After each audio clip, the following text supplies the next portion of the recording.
Genesis 50. Joseph threw himself on his father and wept over him and kissed him. Then Joseph directed the physicians in his service to embalm his father Israel. So the physicians embalmed him, taking a full 40 days, for that was the time required for embalming. And the Egyptians mourned for him 70 days.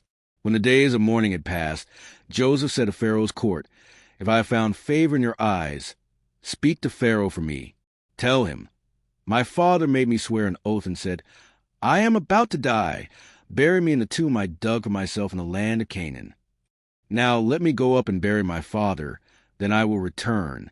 Pharaoh said, 'Go up and bury your father, as he made you swear to do.'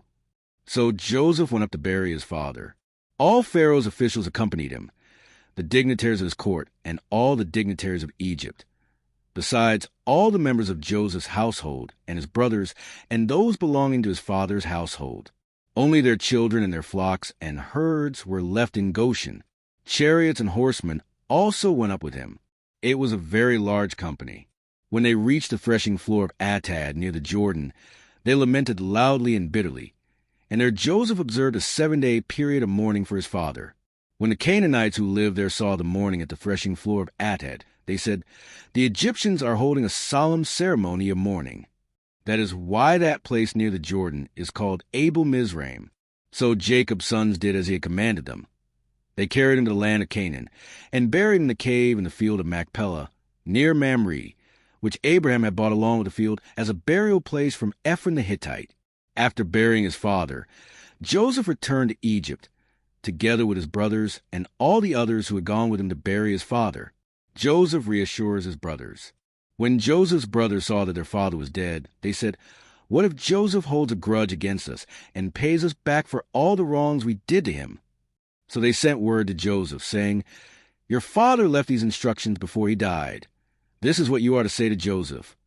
I ask you to forgive your brothers the sins and the wrongs they committed in treating you so badly. Now please forgive the sins of the servants of the God of your father.' When their message came to him, Joseph wept. His brothers then came and threw themselves down before him. 'We are your slaves,' they said. But Joseph said to them, 'Don't be afraid. Am I in the place of God? You intended to harm me, but God intended it for good to accomplish what is now being done, the saving of many lives. So then, don't be afraid. I will provide for you and your children.' And he reassured them and spoke kindly to them. The death of Joseph. Joseph stayed in Egypt, along with all his father's family. He lived 110 years and saw the third generation of Ephraim's children. Also the children of Machir, son of Manasseh, were placed at birth on Joseph's knees. Then Joseph said to his brothers, 'I am about to die, but God will surely come to your aid and take you up out of this land to the land he promised on oath to Abraham, Isaac, and Jacob.' And Joseph made the Israelites swear an oath and said, 'God will surely come to your aid, and then you must carry my bones up from this place.' So Joseph died at the age of 110, and after they embalmed him, he was placed in a coffin in Egypt. Exodus 1-3. The Israelites oppressed. These are the names of the sons of Israel who went to Egypt with Jacob, each with his family: Reuben, Simeon, Levi, and Judah, Issachar, Zebulun, and Benjamin, Dan and Naphtali, Gad and Asher. The descendants of Jacob numbered 70 in all. Joseph was already in Egypt. Now Joseph and all his brothers and all that generation died. But the Israelites were exceedingly fruitful. They multiplied greatly, increased in numbers, and became so numerous that the land was filled with them. Then a new king, to whom Joseph meant nothing, came to power in Egypt. 'Look,' he said to his people, 'the Israelites have become far too numerous for us. Come, we must deal shrewdly with them, or they will become even more numerous, and if war breaks out, we'll join our enemies, fight against us, and leave the country.' So they put slave masters over them to oppress them with forced labor, and they built Pithom and Ramesses as store cities for Pharaoh. But the more they were oppressed, the more they multiplied and spread. So the Egyptians came to dread the Israelites and worked them ruthlessly. They made their lives bitter with harsh labor in brick and mortar and with all kinds of work in the fields. In all their harsh labor, the Egyptians worked them ruthlessly. The king of Egypt said to the Hebrew midwives, whose names were Shiphrah and Puah, When you are helping the Hebrew women during childbirth on a delivery stool, if you see that the baby is a boy, kill him. But if it is a girl, let her live.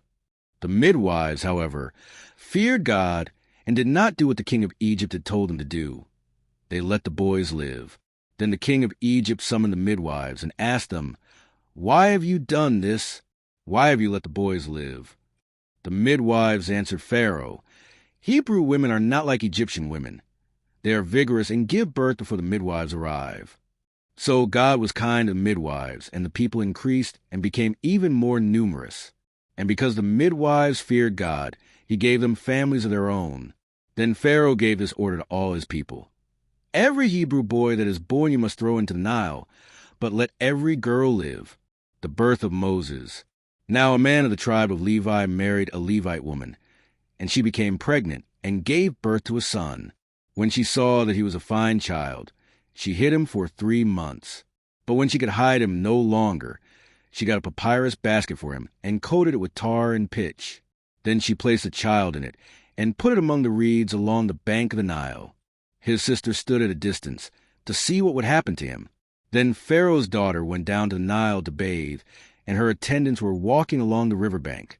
She saw the basket among the reeds and sent her female slave to get it.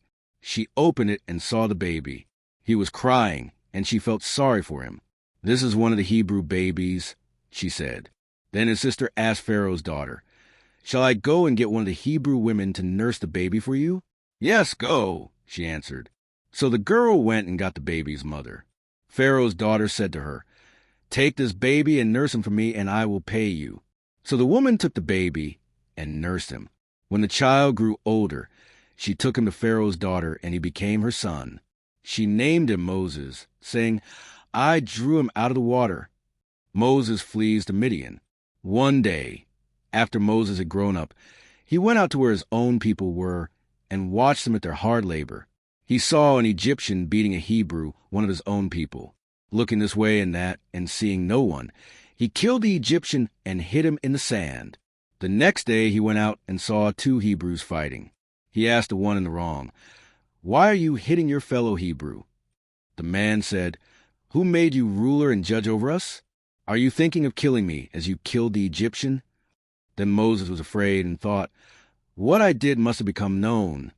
When Pharaoh heard of this, he tried to kill Moses. But Moses fled from Pharaoh and went to live in Midian, where he sat down by a well. Now a priest of Midian had 7 daughters, and they came to draw water and fill the troughs to water their father's flock. Some shepherds came along and drove them away. But Moses got up and came to their rescue and watered their flock. When the girls returned to Reuel their father, he asked them, "Why have you returned so early today?" They answered, "An Egyptian rescued us from the shepherds. He even drew water for us and watered the flock." "And where is he?" Reuel asked his daughters. "Why did you leave him? Invite him to have something to eat." Moses agreed to stay with the man, who gave his daughter Zipporah to Moses in marriage. Zipporah gave birth to a son, and Moses named him Gerizim, saying, "I have become a foreigner in a foreign land." During that long period, the king of Egypt died. The Israelites groaned in their slavery and cried out, and their cry for help because of their slavery went up to God. God heard their groaning, and he remembered his covenant with Abraham, with Isaac, and with Jacob. So God looked on the Israelites and was concerned about them. Moses and the burning bush. Now Moses was tending the flock of Jethro, his father-in-law, the priest of Midian, and he led the flock to the far side of the wilderness and came to Horeb, the mountain of God. There the angel of the Lord appeared to him in flames of fire from within a bush. Moses saw that though the bush was on fire, it did not burn up. So Moses thought, "I will go over and see the strange sight, why the bush does not burn up." When the Lord saw that he had gone over to look, God called him from within the bush, "Moses, Moses." And Moses said, "Here I am." "Do not come any closer." God said, "Take off your sandals, for the place where you are standing is holy ground."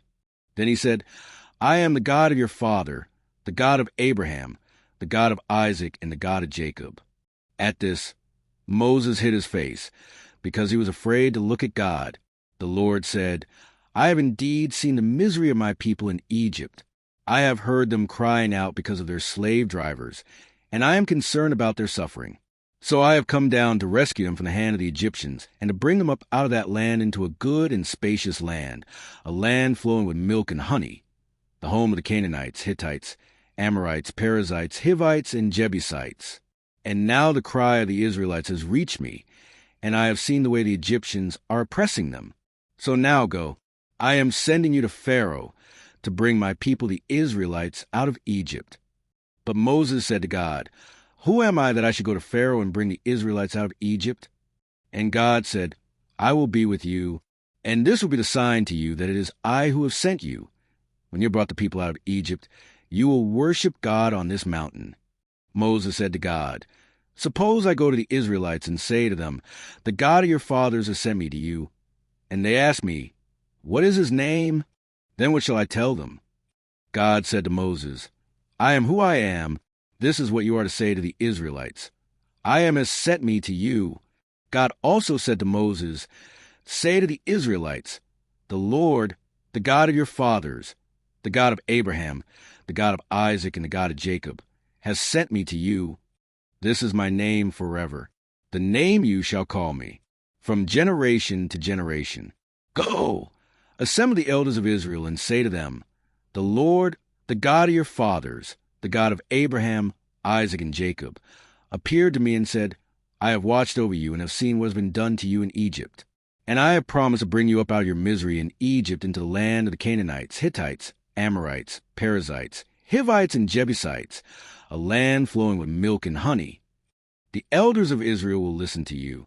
Then you and the elders are go to the king of Egypt and say to him, The Lord, the God of the Hebrews, has met with us.